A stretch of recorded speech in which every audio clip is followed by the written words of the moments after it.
Hi കൂട്ടുകാരെ, ഇന്ന് ഞായറാഴ്ചയാണ്. രാവിലെ ഒരു 6 മണിക്ക് മുമ്പുള്ള ഒരു വ്യൂ ആണ് കേട്ടോ ഇത്. വന്നതേ ചായ വെച്ചു, ചായ തിളച്ച് തൂവി സ്റ്റൗവെല്ലാം വൃത്തികേടായി. എനിക്കൊട്ടും ഇഷ്ടമില്ലാത്തൊരു പരിപാടിയാണ് കേട്ടോ ഇത്. ഞങ്ങൾക്ക് 2 പേർക്കുള്ള ചായ എടുത്തു. പിന്നെ രാവിലെ ബ്രേക്ക്ഫാസ്റ്റിന് പൂരിയാണ് ഉണ്ടാക്കിയത്. ബ്രേക്ക്ഫാസ്റ്റ് ആക്ച്വലി മക്കളങ്ങനെ കഴിക്കത്തില്ല, അവർക്ക് പൂരി അങ്ങനെ ഇഷ്ടമുള്ള കാര്യമല്ല കേട്ടോ. അതുകൊണ്ട് തന്നെ ഹസ്ബൻഡിന് ഭയങ്കര ഇഷ്ടമാണ്, അതാണ് പൂരി ഉണ്ടാക്കിയത്. ഇത് ഞാൻ എന്താ പറയുക, മല്ലിയില എങ്ങനെയാണ് ഫ്രിഡ്ജിൽ സൂക്ഷിക്കണതെന്നാണ് ഞാൻ കാണിച്ചത് കേട്ടോ. നല്ലോണം കഴുകി അതുപോലത്തെ ഒരു പാത്രത്തിലിട്ട് വെക്കുകയാണ് ചെയ്യുന്നത്. പൂരി അത്യാവശ്യം വലിപ്പമുള്ള പൂരിയാണ്. പൂരി എണ്ണ കുടിക്കാതിരിക്കാൻ ഞാൻ ചെയ്യുന്നത് അധികം വെള്ളം ഒഴിക്കാണ്ടാണ് കുഴയ്ക്കുന്നത്. അതിനൊരു ഉരുളക്കിഴങ്ങ് കറിയാട്ടോ ഉണ്ടാക്കിയത്. ഉച്ചയ്ക്ക് മീൻ കൊണ്ടുള്ള വിഭവങ്ങളായിരുന്നു.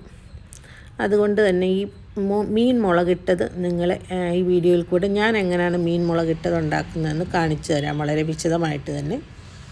ചട്ടി വെച്ചു, ഉലുവയും എണ്ണ ഒഴിച്ച് ഉലുവയും കടുകും ഇട്ട് ചൂടായതിന് ശേഷം ചതച്ച ഉള്ളി ഇട്ട് കൊടുക്കും. അത് ഒന്ന് വഴണ്ട് കഴിയുമ്പോഴത്തേക്കാണ് മറ്റുള്ള ഇൻഗ്രീഡിയൻസും ചേർത്ത് കൊടുക്കും. ഞാൻ മറ്റുള്ള ഇൻഗ്രീഡിയൻസ് എന്ന് പറഞ്ഞാൽ ഇഞ്ചിയും പച്ചമുളകും കരിയാപ്പിലയും മാത്രമാണ് ഞാനിപ്പോൾ ചേർത്ത് കൊടുക്കുന്നത്. ഓക്കെ, ഇത് നല്ലപോലെ ഒന്ന് വഴന്ന് കഴിയുമ്പോഴത്തേക്കും നമ്മൾ പൊടികൾ ചേർത്ത് കൊടുക്കും. പൊടികളെന്ന് പറഞ്ഞാൽ ഞാൻ കൂടുതൽ യൂസ് ചെയ്യുന്നത് കാശ്മീരി ചില്ലി പൊടിയാണ്. കാരണം പച്ചമുളക് നന്നായിട്ട് ചേർത്തിട്ടുണ്ട്. അതിൻ്റെ കൂടെ ഉലുവാപ്പൊടി, മല്ലിപ്പൊടി, മഞ്ഞൾപ്പൊടി ഇത്രയും ചേർത്ത് നല്ലതുപോലെ ഒന്ന് പൊടികൾ വഴന്നതിന് ശേഷം അതിനകത്തേക്കുള്ള നമ്മുടെ കറിക്ക് കൊഴുപ്പ് കിട്ടാൻ വേണ്ടിയിട്ട് നമ്മൾ ചെയ്യുന്നത് ഇത് ഒരു തക്കാളി അരച്ച് ചേർക്കും കേട്ടോ. ഞാനിവിടെ മീഡിയമായിട്ടുള്ള 2 തക്കാളി അരച്ച് ചേർത്തിട്ടുണ്ട്. അതിൻ്റെ കൂടെ ആവശ്യത്തിന് കുടംപുളിയും കൂടി ഇട്ട് നല്ലപോലെ ഗ്രേവിയൊക്കെ തിളച്ച് കഴിയുമ്പോൾ നമ്മുടെ മീൻ കഷ്ണം ഏത് മീൻ വേണമെങ്കിലും നമുക്കെടുക്കാം. മത്തി ആയിക്കോട്ടെ, പീസ് മീനുകളായിട്ട് ഏത് മീൻ വേണമെങ്കിലും നമുക്കിതിന് വേണ്ടിയിട്ട് ഉപയോഗിക്കാം കേട്ടോ.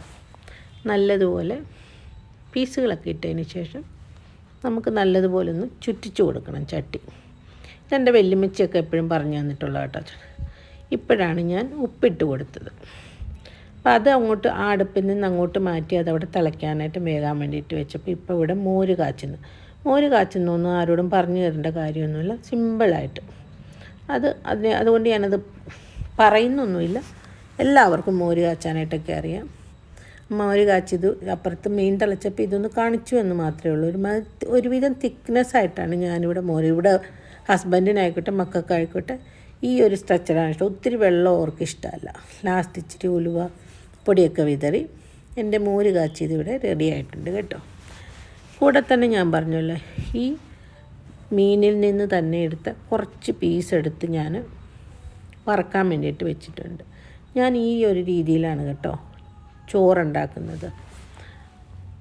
അരി കുക്കറിലിട്ട് തിളപ്പിച്ച് 3 വിസിൽ, മീഡിയം ഫ്ലെയിമിൽ 3 വിസിലിട്ട് തിളപ്പിച്ച് ഒരുവിധം വെന്തതിന് ശേഷം തിളച്ച വെള്ളത്തിലിട്ട് നല്ലപോലെ വേവിച്ച് വാർത്തെടുക്കുകയാണ് ചെയ്യുന്നത് കേട്ടോ.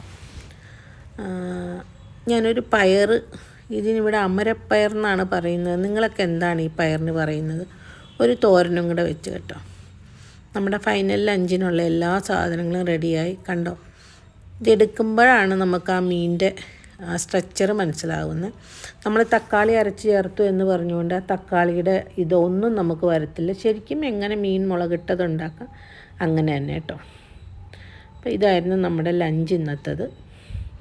നല്ല കുത്തരിച്ചോറും. ഇത് ഞാൻ കുക്കറിനകത്ത് വേവിച്ചിട്ട് ആ ചട്ടിക്കകത്ത് ഇതൊന്ന് കാണിക്കാൻ വേണ്ടിയിട്ട് വെച്ചെന്നേ ഉള്ളൂ കേട്ടോ. അതിനകത്തിട്ട് തിളപ്പിച്ചെന്നുള്ളൂ. അല്ല, ഞാൻ ചട്ടിക്കകത്തല്ല കേട്ടോ, മൺപാത്രത്തിലല്ല ഞാൻ ചോറ് വയ്ക്കുന്നത്. ഓക്കെ, മോരൊഴിച്ചു. നല്ല ഊണായിരുന്നു കേട്ടോ. അത്യാവശ്യം തോരൻ. ആ പയറിൻ്റെ പേരുകളൊന്നും നിങ്ങളൊന്ന് കമൻറ്റ് ചെയ്യുക, എന്തൊക്കെയാണ് പറയുന്നതെന്ന്. കണ്ടോ, നല്ല കുറുകുറാന്നുള്ള ചാറും മീനും ഒരു കഷ്ണം മീൻ വറുത്തതും. ഹസ്ബൻഡിന് ഭയങ്കര ഇഷ്ടമായി കേട്ടോ. അദ്ദേഹം ഒന്ന് വെളിയിൽ പോയിരുന്നു, ഒരു എമർജൻസി മീറ്റിംഗ് ഉണ്ടായിരുന്നു റിയൽ എസ്റ്റേറ്റിൻ്റെ. അപ്പോൾ അദ്ദേഹം ഒരു ചക്ക വാങ്ങിച്ചുകൊണ്ട് വന്നു. മോള് ഒന്നും ചിക്കൻ ഇല്ലാന്നൊന്നും മോളുടെ ഒന്നും ഒരു സൺഡേയും ആവത്തില്ല. അപ്പം മോളുണ്ടാക്കിയതാണ് ഈ ചിക്കൻ, ഒരു ഫുൾ ചിക്കൻ. ഓക്കെ. അതിനുശേഷം ഞങ്ങളൊന്ന് വെളിയിൽ പോയി. അപ്പോൾ ശിവാജി നഗറിൽ വെളിയിൽ പോകേണ്ട കാര്യം എന്ന് പറഞ്ഞാൽ ഞങ്ങളെല്ലാവരും കൂടെ ഒരുമിച്ച് വരുന്നത് ഇങ്ങനെയൊരു സൺഡേകളിൽ മാത്രമാണ്. ഒരുമിച്ച് ഞാനെപ്പോഴും വീട്ടിലുണ്ടാവും, മക്കൾക്കായിക്കോട്ടെ എല്ലാവർക്കും. പിന്നെ മോളുടെ എക്സാമൊക്കെ കഴിഞ്ഞപ്പോൾ മോൾക്ക് കുനാഫ എന്ന് പറയുന്ന ആ ഒരു എന്താ പറയുക സ്വീറ്റ്സ് ഉണ്ടാക്കാനായിട്ട് മോൾക്ക് സേമിയ വേണം. ആ സേമിയ സെപ്പറേറ്റാണ്. അപ്പോൾ അത് വാങ്ങിക്കാൻ വേണ്ടിയിട്ട് ഞങ്ങൾ ശിവാജി നഗറിൽ നിന്ന്, അത് മാത്രമല്ല പേഴ്സണലായിട്ടുള്ള ഞങ്ങളുടെ 4 പേർക്കും പേഴ്സണലായിട്ടുള്ള ഐറ്റംസ് വാങ്ങിക്കണമായിരുന്നു. അതൊക്കെ വാങ്ങിക്കാനായിട്ട് വേണ്ടിയിട്ട്. അപ്പോൾ ഇപ്പം നിങ്ങൾ ഈ കാണുന്നത് കാഴ്ചകൾ ഞാൻ കൊമേഴ്ഷ്യൽ സ്ട്രീറ്റ് നിങ്ങളെ കാണിച്ചിട്ടുണ്ട്. ഇത് മുഴുവനും എന്താ പറയുക ശിവാജി നഗറിൽ നിന്നുള്ള കാഴ്ചകളാണ്. ചർച്ച് റോഡിൻ്റെ താഴോട്ടുള്ള SBP റോഡെന്ന് സംതിങ് പറയുന്നത് കേട്ടോ. എന്തായാലും SB ബാലനഗരത്ത് SB റോഡ് എന്നങ്ങാണ്ടാണ് പറയുന്നത്.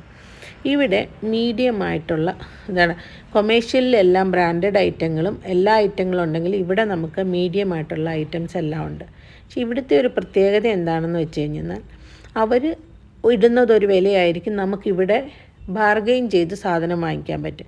ചില ഷോപ്പുകളിലൊക്കെ ഫിക്സഡ് ആയിരിക്കും, എങ്കിൽ പോലും ബാർഗെയിൻ ചെയ്ത് നമുക്ക് ഇവിടുന്ന് സാധനങ്ങൾ വാങ്ങിക്കാൻ പറ്റും. ഞാനിപ്പോൾ കണ്ടപ്പോൾ 125 രൂപയോളോട്ടെ ഈ കർട്ടന്. ഞാനത് പിടിച്ചു നോക്കി. നല്ല നല്ല തുണി, നല്ല എന്താ പറയുക ഒരു സിൽക്കി ടൈപ്പ് നല്ല കട്ടിയുള്ള തുണിയായിരുന്നു കേട്ടോ. ഈ കിടക്കുന്ന ഈ സാധനങ്ങളൊക്കെ നമുക്ക് ബാർഗെയിൻ ചെയ്ത് വാങ്ങിക്കാൻ പറ്റും. അതിന് ഈ ഒരു സ്ട്രീറ്റിലേക്ക് വരണം. എന്താ ഇവിടെ കിട്ടത്തില്ല എന്ന് മാത്രമാണ് നമ്മൾ അന്വേഷിക്കേണ്ടത്. കാരണം ഈച്ച് ആൻഡ് എവറിത്തിങ് നമുക്കിവിടെ നിന്ന് കിട്ടും. ഓക്കെ. മീഡിയമായിട്ടുള്ള ലാച്ച, മറ്റേ ബ്രൈഡൽ വെയർസിന് വേണ്ടത് കിട്ടും. ഇതൊക്കെ ഒരു മീഡിയം റേഞ്ചൊക്കെ ഉള്ളൂ. ബാർഗെയിനിങ് ആണ് ഈ ഒരു സ്ട്രീറ്റിൻ്റെ മെയിൻ അട്രാക്ഷൻ എന്ന് പറയുന്നത് കേട്ടോ. അതുകൊണ്ട് ഞാനപ്പോൾ എടുത്തൊരു എന്താ പറയുക ബ്രൈഡൽ സെറ്റിൻ്റെ ഒരു ഡ്രസ്സാണ്. നല്ല ലാവൻഡർ കളറിൽ നല്ല ഭംഗിയുണ്ടായിരുന്നു അത് കാണാനായിട്ട്. പിന്നെ സാരീസ് ആയിക്കോട്ടെ എല്ലാം നമുക്കിവിടെ നിന്ന് ബാർഗെയിൻ ചെയ്ത് വാങ്ങിക്കാൻ പറ്റും ഈ സാധനങ്ങളൊക്കെ കേട്ടോ. ബ്രൈഡൽ സെറ്റെന്ന് മാത്രമല്ല, ഇപ്പോൾ എന്തെങ്കിലുമൊക്കെ ഫങ്ഷനും സ്മോൾ ഫങ്ഷനും ഒക്കെ ഉപയോഗിക്കാൻ വേണ്ടിയിട്ടുള്ള ഡ്രസ്സുകളായിക്കോട്ടെ, കൊച്ചുകുട്ടികളുടെ ഡ്രസ്സുകളായിക്കോട്ടെ, പിന്നെന്താ പറയുക കളിപ്പാട്ടങ്ങൾ, അതുപോലെ തന്നെ ഈ ഒരു സാധനങ്ങൾ ഈച്ച് ആൻഡ് എവറിത്തിങ്. ഞാൻ പറഞ്ഞല്ലോ എന്താണ് ഈ ഒരു സ്ട്രീറ്റിൽ കിട്ടത്തില്ല എന്നാണ് നമ്മൾ നോക്കേണ്ടത്.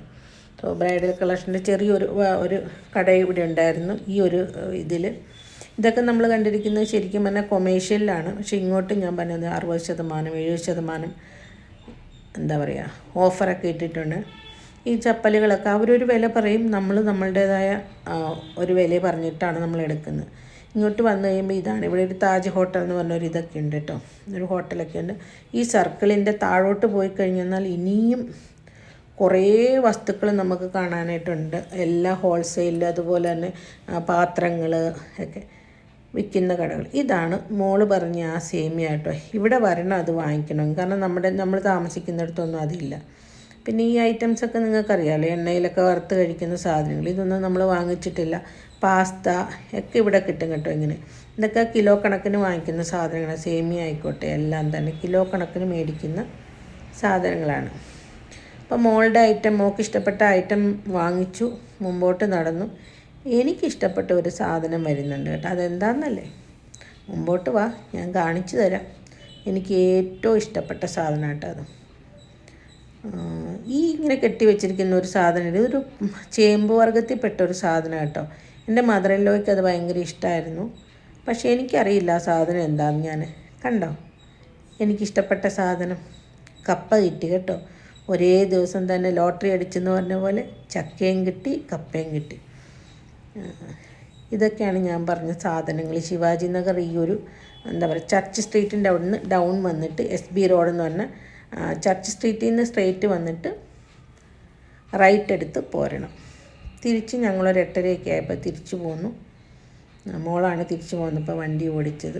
ട്രാഫിക് കണ്ട, ഞായറാഴ്ചയാണെന്നൊന്നും പറഞ്ഞിട്ടൊന്നും ഒരു കാര്യവുമില്ല. ബാംഗ്ലൂർ ട്രാഫിക് തന്നെയാണ്. ഓക്കെ. എൻ്റെ കൂട്ടുകാർക്ക് എൻ്റെ വീഡിയോ ഇഷ്ടപ്പെട്ടെങ്കിൽ എല്ലാവരും ലൈക്കും കമൻസൊക്കെ തന്നൊന്ന് പ്രോത്സാഹിപ്പിക്കണേ.